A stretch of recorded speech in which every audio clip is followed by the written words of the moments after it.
নমস্কাৰ, এই মুহূৰ্তত লৈ আহিছোঁ আপোনালোকৰ কাৰণে বহুকেইটা গুৰুত্বপূৰ্ণ খবৰ লগতে বহুকেইটা ভয়ংকৰ খবৰ। প্ৰতিটো খবৰে আপোনালোকে জনাটো অতিকৈ প্ৰয়োজনীয়। এই মুহূৰ্তত দিব বিচাৰিছোঁ প্ৰথমটো গুৰুত্বপূৰ্ণ খবৰ আপোনালোকৰ কাৰণে।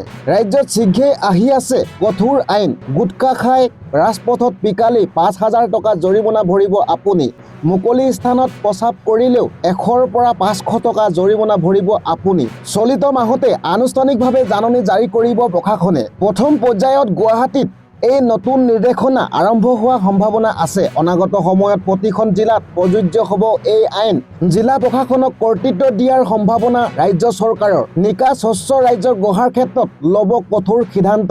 এই মুহূৰ্তত জনাই আছোঁ গুৰুত্বপূৰ্ণ খবৰ। আইন উলংঘা কৰিলে বিহা হ'ব কঠোৰৰ পৰা কঠোৰ শাস্তি। গুটখা ধপাতজাতীয় সামগ্ৰীৰ ক্ষেত্ৰতো আহিব পাৰে কঠোৰ নিয়ম।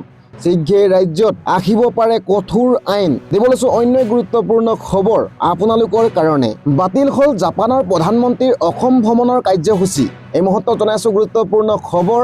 বিশেষ কাৰণবশতঃ বাতিল কৰিছে এই ভ্ৰমণসূচী।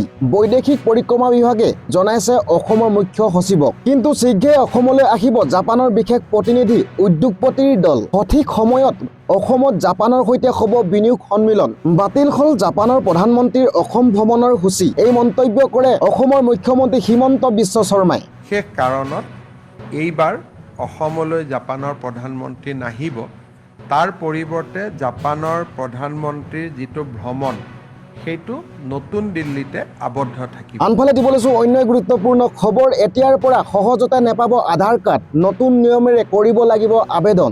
এই মুহূৰ্তত জনাইছোঁ গুৰুত্বপূৰ্ণ খবৰ। আধাৰ কাৰ্ডৰ বাবে নিৰ্ধাৰণ হ'ল বয়সৰ সীমা। বয়স পাৰ হ'লে সহজতে নেপাব আধাৰ কাৰ্ড। নতুন নিয়মেৰে কৰিব লাগিব আপুনি আধাৰ বাবে আবেদন। ১৮ বছৰ ঊৰ্ধ্বৰ নাগৰিকৰ বাবে এতিয়াৰ পৰা বন্ধ হ'ল আধাৰ কাৰ্ড। এতিয়াৰে পৰা কাৰোবাক নতুন আধাৰ কাৰ্ড লাগিলে জিলা আয়ুক্তৰ পৰা ল'ব লাগিব চৰকাৰৰ অনুমতি। এই বুলি মন্তব্য আগবঢ়ায় মুখ্যমন্ত্ৰী হিমন্ত বিশ্ব শৰ্মাই।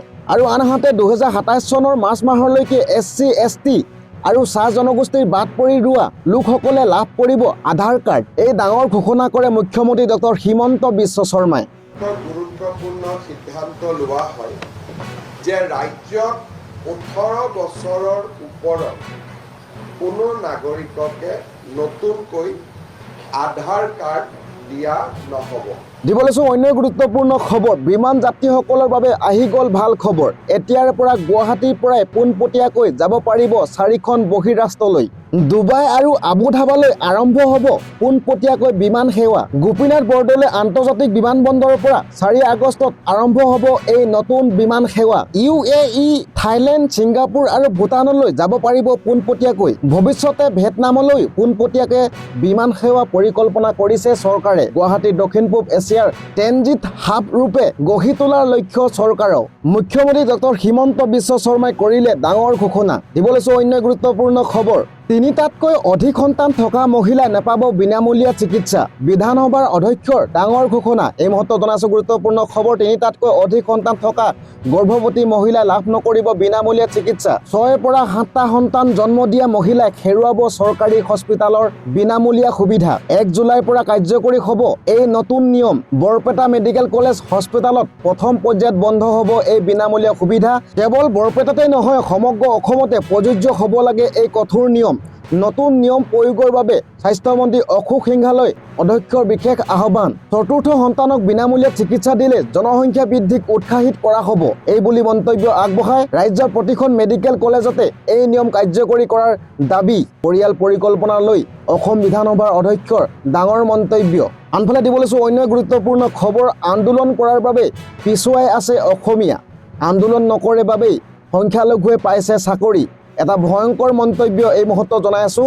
আন্দোলন কৰাৰ বাবে পিছুৱাই আছে অসমীয়া।